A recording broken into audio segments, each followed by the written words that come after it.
ferida da humilhação nasce quando, em algum momento da infância, a criança se sentiu exposta, ridicularizada, corrigida de forma dura ou envergonhada por simplesmente ser quem era.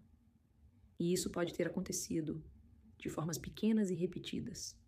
Uma piada à sua custa, um olhar de reprovação, críticas sobre seu corpo, sua personalidade, sua sensibilidade, ou até comentários aparentemente inocentes que fizeram você sentir que algo em você era errado ou exagerado. Quando uma criança vive esse tipo de experiência, o sistema emocional aprende a associar espontaneidade com perigo. A sensação não é apenas fizeram isso comigo, mas existe algo inadequado em mim.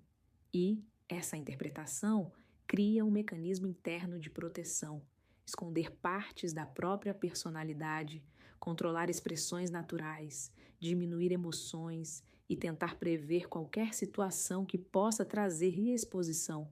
Essa dinâmica se torna um padrão. A pessoa cresce com receio de se mostrar, com medo de dizer algo que pareça bobo, com vergonha de errar, de pedir ajuda, de demonstrar fragilidade. Ela tenta ser sempre impecável para não correr o risco de ser criticada novamente, ou, ao contrário, cria uma persona engraçada, expansiva ou super confiante para evitar que alguém perceba sua vulnerabilidade. É uma forma de defesa. Se eu performo, se eu exagero, se eu ocupo um personagem, ninguém vê quem eu sou de verdade. Um traço forte desse padrão é a autocensura constante. A pessoa se critica antes que o mundo critique, se diminui antes que alguém a diminua, se corrige antes que alguém a corrija. E isso acontece de forma automática, não é racional. São camadas de proteção cristalizadas no corpo e na mente. No dia a dia, essa ferida aparece em detalhes muito sutis. O desconforto em receber elogios, a vergonha inexplicável ao ser o centro das atenções, a sensação de estar sendo observado mesmo quando não está, a vontade de desaparecer em certos ambientes, o medo de parecer intenso, emotivo ou verdadeiro demais. Aparece também no impulso de pedir desculpas o tempo todo, não por erros reais, mas por existir, ocupar espaço ou simplesmente ser espontâneo. O corpo também registra tudo isso. Pessoas com esse padrão tendem a se encolher, falar baixo, evitar olhar nos olhos, esconder o corpo com roupas, caminhar tentando passar despercebidas. O corpo guarda a memória emocional e reage antes mesmo da mente perceber o que está acontecendo. Para reconhecer essa ferida, observe suas reações nas situações mais simples.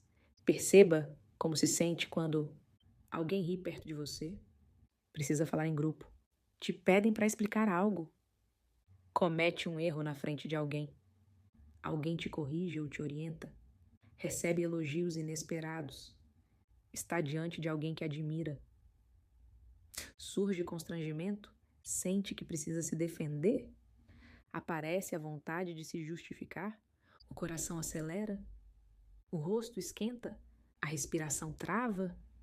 Esses são sinais de que existe uma parte sua que ainda teme ser exposta. Outro ponto importante é notar se você evita mostrar suas criações, seus talentos, suas ideias ou seus projetos. Muitos evitam se expressar porque, no fundo, acreditam que serão julgados ou ridicularizados. Isso não é insegurança superficial. É um mecanismo de autoproteção criado lá atrás.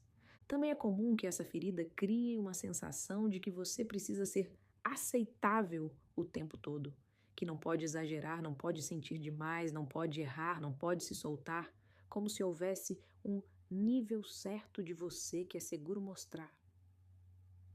E tudo além desse limite parece arriscado.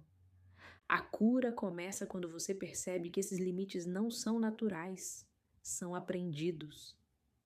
Eles vieram de momentos em que você não foi acolhido como deveria.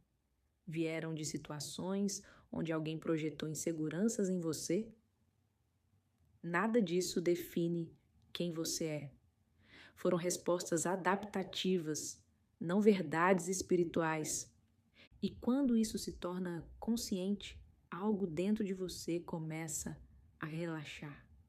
Você passa a perceber que pode falar sem medo, pode se expressar sem se desculpar, pode ser espontâneo sem se encolher, pode errar sem sentir que sua identidade está em jogo, pode existir sem ter que pedir permissão.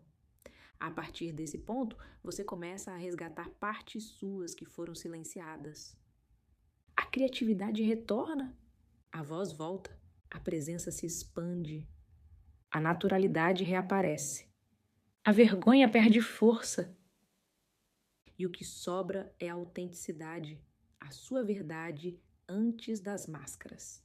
Essa é a transformação que te espera quando você olha para essa ferida com consciência. Não para revivê-la, mas para deixar de carregar aquilo que nunca pertenceu a você. Quando isso acontece, o espaço interno que se abre é de liberdade. A liberdade de existir exatamente como você é.